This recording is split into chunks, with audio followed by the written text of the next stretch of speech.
Dans cette vidéo, nous allons voir comment être un leader. Vous avez sûrement vu des tas et des tas de vidéos sur comment être un leader. Et c'est une bonne chose. Maintenant, moi, j'aimerais vous apporter mon angle de vue et ma perspective là-dessus. Un leader doit avoir 4 compétences bien précises. La première est qu'il doit être bienveillant. Si vous voulez aider d'autres personnes, vous devez absolument le faire avec une vision bienveillante. Ne forcez pas les gens, ne les amenez pas vers des situations qui peuvent être inconfortables pour eux. C'est la première chose que vous devez développer, c'est la bienveillance. La deuxième chose, c'est que vous devez avoir une vision qui est plus grande que vous. Je répète, vous devez avoir une vision qui est plus grande que vous. Qu'est-ce que ça veut dire?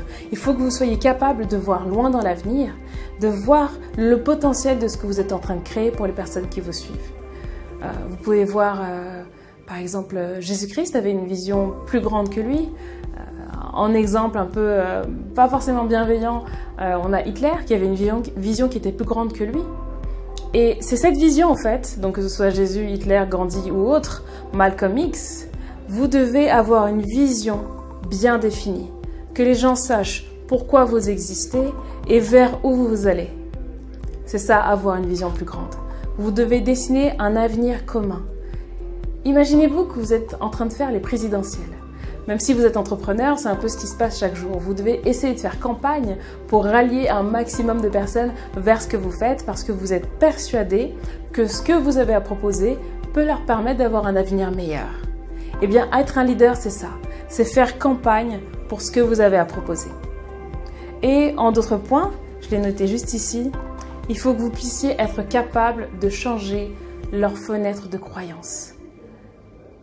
Vous avez sûrement vécu des choses qui sont difficiles et vous connaissez le chemin qui est pavé de mauvaises choses, vous le connaissez déjà. Et vu que vous êtes bienveillant, n'oublions pas, vous avez envie et vous avez le besoin d'accompagner les autres à travers un autre chemin qui ne traverse pas ce chemin que vous avez connu, qui est sinueux, où il y a des mauvaises choses, des mauvaises personnes tout au long de ce chemin-là. Vous devez les épargner et les accompagner vers là-bas.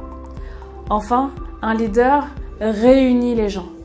Vous devez réunir les gens autour de la cause commune, autour de la vision commune, mais pas autour de vous. C'est très important.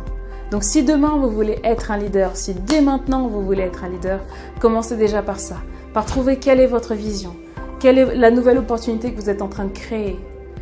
Comment vous voyez les choses aujourd'hui pour les personnes qui ont souffert comme vous ou pour les personnes qui souffrent aujourd'hui, qui sont dans votre entourage. Comment vous voyez les choses pour eux? Vous devez absolument aller vers quelque chose de nouveau.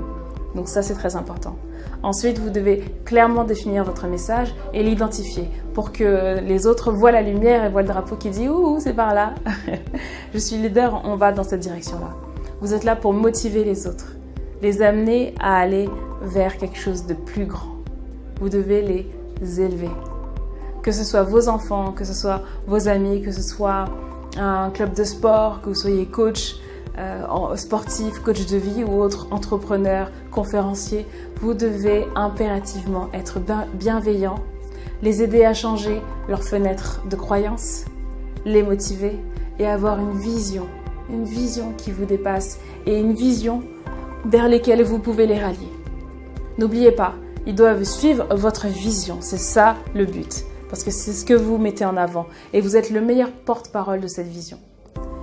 Il ne doit pas vous suivre vous réellement, pour qui vous êtes. Après, les choses font qu'on suit parfois quelqu'un pour qui il est, parce que c'est un leader qui devient charismatique, parce qu'il a une manière de parler qui est intéressante. Si on regarde là, dernièrement, dans les élections, vous avez par exemple Mélenchon. Dans chacun de ses discours, il est en train de décrire des vérités et il a une vision, qui est la France insoumise, il a une vision et il cherche à rallier toutes ces personnes vers cette vision-là.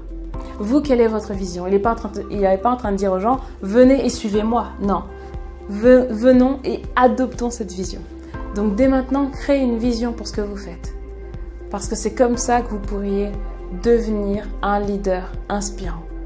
Allez, abonnez-vous, likez la page, je vous retrouve dans des prochaines vidéos. N'hésitez pas à commenter si vous avez des choses à ajouter. Moi, je suis là vraiment pour en synergie avec vous. Si vous avez des choses à compléter, complétez-les. Et puis, dites-moi de quoi vous souhaitez que je parle dans les prochaines vidéos. Allez, je vous retrouve dans une prochaine vidéo. Au revoir.